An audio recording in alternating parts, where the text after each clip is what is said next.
દશરથ માંઝી, જેમને mount main તરીકે પણ ઓળખવામાં આવે છે, તેઓ બિહાર ગયા જિલ્લાના ગહલોલ ગામના એક અત્યંત પ્રેરણાદાયી વ્યક્તિ હતા. તેમની જીવનકથા દ્રઢ નિશ્ચય, પ્રેમ અને સંઘર્ષની એક અદ્ભુત મિસાલ છે. દશરથ માંઝીના પત્ની ફાલ્ગુની દેવીનું મૃત્યુ સમયસર તબીબી સહાય ન મળવાને કારણે થયું હતું, કારણ કે તેમના ગામમાં નજીકના શહેર વચ્ચે એક વિશાળ પહાડ હતો. આ પહાડને કારણે ગામના લોકો ઘણી લાંબી મુસાફરી કરવી પડતી હતી.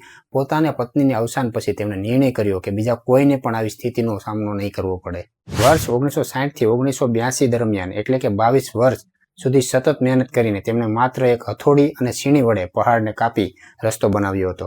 તેમના કાર્યને કારણે અત્રી અને વજીરગંજ બ્લોક વચ્ચેનું અંતર 55 કિલોમીટરથી ઘટીને માત્ર 15 કિલોમીટર જેટલું થઈ ગયું હતું. આ રસ્તો ગામના લોકો માટે જીવનરેખા સમાન બની ગયો. ઓળખ અને સન્માન. શરૂઆતમાં લોકો તેમને પાગલ કહેતા હતા, પરંતુ અંતે તેમનું કાર્ય લોકપ્રિય થયું.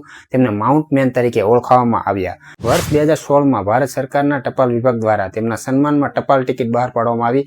તેમજ તેમના જીવન પર આધારિત માંઝી ધ માઉન્ટ મેન નામની ફિલ્મ પણ બની છે. 17 ઓક્ટોબર 2007ના રોજ તેમનું અવસાન થયું હતું. બિહાર સરકાર દ્વારા તેમને રાજ્ય સન્માન સાથે અંતિમ વિદાય આપવામાં આવી હતી.